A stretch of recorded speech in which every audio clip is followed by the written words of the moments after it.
وہاں پر وہ مسئلہ اٹھایا جاتا ہے، اور یہ جو ویٹو پاور رکھنے والے ممالک ہیں ان میں سے کوئی بازو مروڑ کر ایسی کی تیسی کر کے لات مار کے کہتا ہے مسئلہ اٹھانے والے کو دفع ہو، اور سب کچھ ختم کر دیا جاتا ہے۔ تو اقوام متحدہ بھی بڑا عضو معطل جیسا ادارہ ہے، تو وہاں پر بھی کچھ نہیں ہوا، اور ہم نے وہ مناظر بھی دیکھے کہ غزہ ملیہ میٹ ہو گیا، ہم نے وہ مناظر دیکھے کہ لاشیں آسمانوں میں اچھلتی ہوئی ہمیں نظر آئیں، ہم نے وہ مناظر دیکھے کہ ماں نے اپنے بچوں کے جسموں پر، ہاتھوں پر، پیروں پر ان کے نام لکھے تاکہ اگر وہ ٹکڑے ہو جائیں گے وہ ٹکڑے جوڑ کر انہیں تدفین کے مراحل سے گزارا جائے گا۔ ہم نے یہ سب کچھ دیکھا، ہم نے وہ تصاویر دیکھی ہیں بچوں کی جو ہاتھوں سے محروم ہیں، پیروں سے محروم ہیں، اور ان تصاویر کو دیکھا نہیں جاتا، ان تصاویر کو دیکھنا محال ہوتا ہے، ان بچوں کو کہ جن کو ہم نے ایسے آپریشنز کے مراحل سے گزرتے ہوئے دیکھا ہے کہ شاید وہ انستھیزیا سے بھی اس وقت محروم ہوتے ہیں، شدید تکلیف میں ہوتے ہیں، اور اس تکلیف میں وہ آپریشن کے اسٹچز کے ان دوائیوں کے جن کے لگنے سے اندر تک جلن دوڑ جاتی ہے، وہ ان دوائیوں کے سامنے اپنے آپ کو اس وقت بے بس محسوس کرتے ہیں، کیونکہ اسپتالوں کے پاس بھی ریسورسز نہیں ہیں۔ یہ بدترین صورتحال ہے، بھیانک ترین صورتحال ہے، یعنی میں نے اس سے بھیانک صورتحال دنیا میں اپنے ہوش و حواس میں کہیں نہیں دیکھی۔ اتنی بھیانک یہ صورتحال ہے جو غزہ کی ہے، اور ظاہر ہے کہ اس سے زیادہ بھیانک کہیں کوئی صورتحال نہیں ہے، اور اس پر دنیا کی آنکھیں بند ہے۔ اچھا، میں دنیا پہ لعنت بھیجوں، امریکہ پہ لعنت بھیجوں، باقی سب پہ لعنت بھیجوں، مجھے کچھ چیزیں جو ہے نا وہ آپ کے سامنے رکھنی ہے جو بہت بہت اہم ہے، اور ان تمام چیزوں کا جواب اور اس تمام صورتحال کا جو میں نے ایک ریسرچ کر کے ایک آپ کے لیے چھوٹا سا پیغام یہاں پر تیار کیا ہے، وہ مجھے آپ کے سامنے رکھنا ہے۔ دیکھیے، دنیا میں اسلامی ممالک کی تعداد ہے 57 کے آس پاس، یہ OIC کا حصہ ہیں، آرگنائزیشن آف اسلامک کنٹریز۔ ان کی سب کی آبادی جو ہے وہ اکثریتی آبادی مسلمان ہے، اور یہ ممالک جو ہے وہ اسلامی اقدار پر مبنی ریاستی نظام چلاتے ہیں۔ اب اسلامی اقدار پر ریاستی نظام یہ ہے کہ نبی کریم صلی اللہ علیہ وآلہ وسلم نے انہی مسلمانوں کے بارے میں یہ کہا کہ ایک جسم کی مانند ہے، جسم کے کسی حصے میں تکلیف ہوگی تو پورے جسم میں درد محسوس کیا جائے گا۔ کیا یہ درد پورے جسم میں محسوس کیا جاتا ہے؟ تو جواب ہے نہیں محسوس کیا جاتا۔ کیا فلسطینی بچوں کا، ماؤں کا، بیٹیوں کا، بہنوں کا، ان بے گناہ لوگوں کا یہ درد پوری اسلامک دنیا محسوس کرتی؟ تو نہیں کرتی۔ کیا ان کے لیے کچھ کیا جا رہا ہے؟ نہیں کیا جا رہا۔ کیا OIC نے کچھ کیا ہے؟ نہیں کیا۔ اب دیکھیے، ابراہم ایکارڈ، وہ ممالک جنہوں نے سائن کیا اور اسرائیل کو تسلیم کرنے کا ٹرمپ کا پچھلی صدارت کا منصوبہ منظور کیا، متحدہ عرب امارات اس میں شامل ہے، بحرین اس میں شامل ہے، سوڈان اس میں شامل ہے، مراکش اس میں شامل ہے۔ 4 ممالک اس کا حصہ بن چکے۔ سعودی عرب نے ہماری فضائی حدود استعمال کر لو، اتنی اجازت پہلے ہی دے دی تھی۔ اب ایک اور سوال بہت بڑا ہے کہ جو اسلامی ممالک ہیں ان کی کل GDP کیا ہے ملا کر مجموعی، اور ان میں 3 بڑے اسلامی ممالک جو ہیں ان کی GDP کیا ہے؟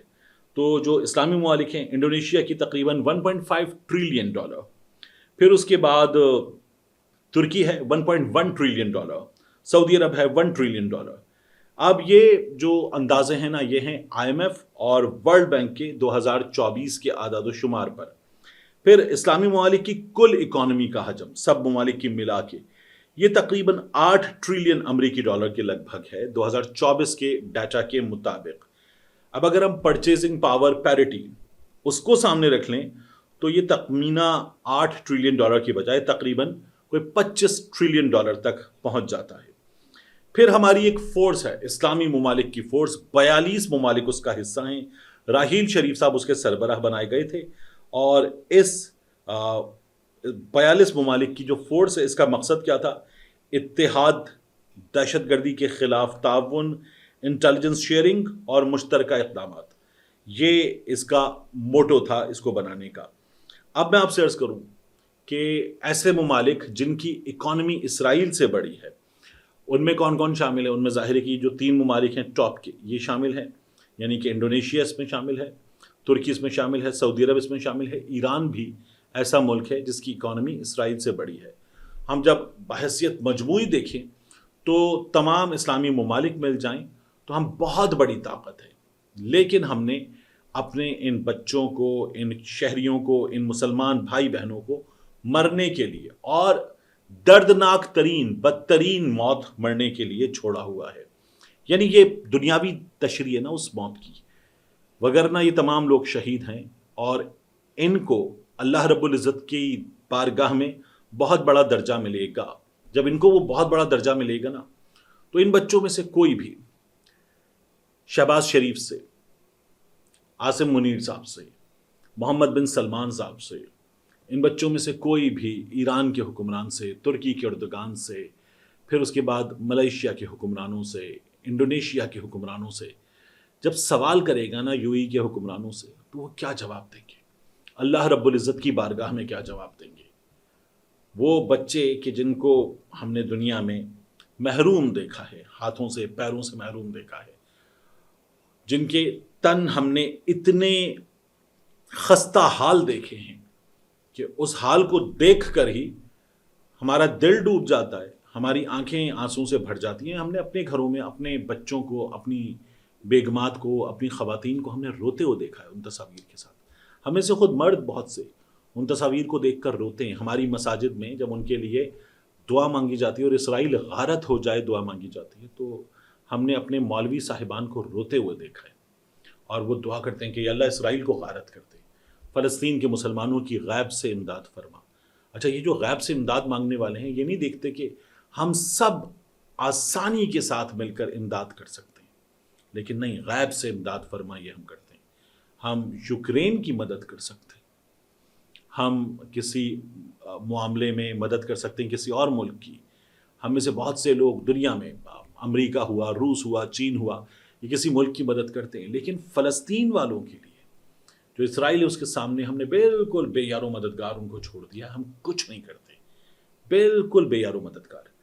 اب میں نے جو اعداد و شمار آپ کے سامنے پیش کیے نا، یہ پیش کرتے ہوئے مجھے بڑی تکلیف ہوتی ہے کہ ہم کس جگہ ہیں، کیا کر سکتے ہیں، اور ہم کچھ بھی کر نہیں رہے. اس سے پہلے 2010 میں غالباً اس طرح کی ایک کشتی جو تھی وہ غزہ کے مسائل کو اجاگر کرنے کے لیے پہنچ گئی تھی. اس میں سوار 10 افراد جو تھے انہیں مار دیا گیا تھا. یہ جو افراد ہیں ان میں بہت بڑے بڑے نام ہیں، ان کو گرفتار کیا جائے گا، ان کو ڈی پورٹ کیا جائے گا، یہ سب کچھ ہو جائے گا. ان کو شاید گرفتار کرنے کے بعد ممکن ہے کہ کہیں کسی جگہ پیش کر کے کوئی سزا بھی دے دی جائے. اور پھر اس میں اتنے بڑے نام موجود ہیں کہ دنیا سے پیغام آئے کہ ان کو چھوڑا جائے، یہ زیادتی ہے، اسرائیل غلط کر رہا ہے. اتنا پیغام کبھی کبھار آپ کو دیگر اسلامی ممالک سے مل جاتا ہے، لیکن ہمارے حکمران جو ہیں وہ کچھ نہیں کرتے. اب ایک چیز بہت عام ہے، وہ یہ کہ ابھی میں نے خطبہ حج سنا.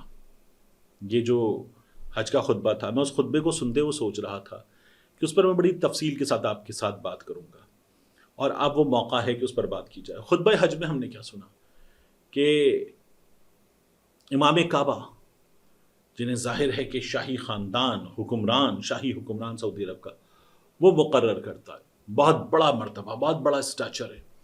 وہ امام کعبہ سمبولیکلی مسلم دنیا کے جو تمام دنیا کے علماء ہیں ان کے ایک لحاظ سے وہ باقاعدہ طور پر امام ہوتے ہیں. اور یہی امامت جو ہے نا اتنا بڑا مرتبہ ہے کہ اس کے لیے وہ جو کہا گیا تھا، سبق پھر پڑھ صداقت کا، شجاعت کا، عدالت کا، لیا جائے گا تجھ سے کام دنیا کی امامت کا. تو وہ جو امامت ہے، دنیا کی امامت، یہ اتنا بڑا کام ہے. تو میں امام صاحب کو سن رہا تھا، ان کے خطبے کو سن رہا تھا. امام صاحب جو خطبہ دے رہے تھے نا، وہ یہ تھا کہ اسلام کے ارکان کتنے ہیں، ہمیں سچ بولنا چاہیے، اللہ پر یقین رکھنا چاہیے، اور مسلمان کیا کرتا ہے، اسلام کیا بتاتا ہے، سچائی کیا ہے، نماز کیا ہے، روزہ کیا ہے.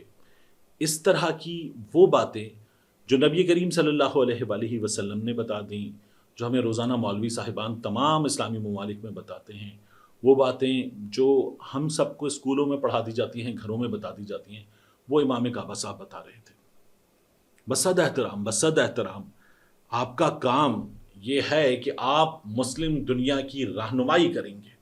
اور یہ جو حج کا خطبہ ہے نا، یہ اتنا بڑا خطبہ ہوتا ہے، یہ اتنا بڑا مقام ہے. نبی کریم صلی اللہ علیہ وآلہ وسلم انہوں نے جو خطبہ حج دیا تھا، تو وہ اپنے معروضی حالات میں، اور انہیں پتا تھا کہ یہ خطبہ حج ہے، تو وہ اپنے معروضی حالات سے کنیکٹڈ خطبہ حج تھا.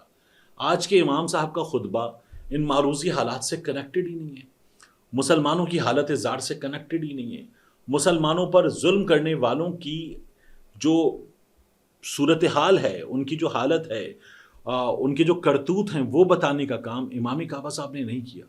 اب اگر وہ نہیں کریں گے تو کون کرے گا؟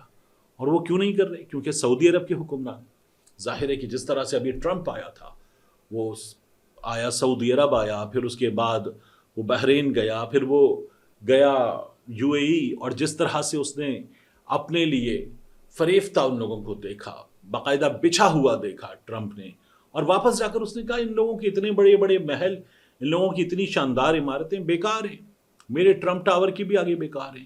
اور یہ کیا کر رہے تھے؟ بیکار کچھ بھی نہیں، یہ تو بڑے خوش آمدید لوگ ہیں۔ اس طرح کی باتیں ٹرمپ نے کی، اور ٹرمپ نے ان سے جو یہاں پیسے مانگنے آیا تھا، وہ پیسے مانگنے والا وہاں جا کے بھرم دکھا رہا ہے۔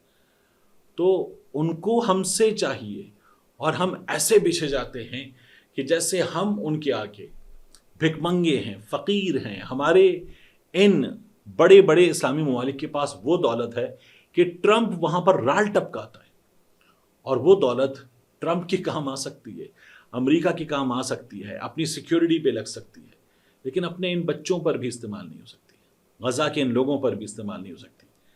تو افسوس ہے کہ ہم کس جگہ پہنچ چکے ہیں، اور ہمیں جگانے کے لیے وہ جنہیں ہم کہتے ہیں نا کافر ہیں، وہ کافر آئے ہوئے ہیں کہ وہ ہمیں اور دنیا کو جگا سکیں، بتا سکیں کہ ہمارا اور دنیا کا اس معاملے میں فرض کیا ہے۔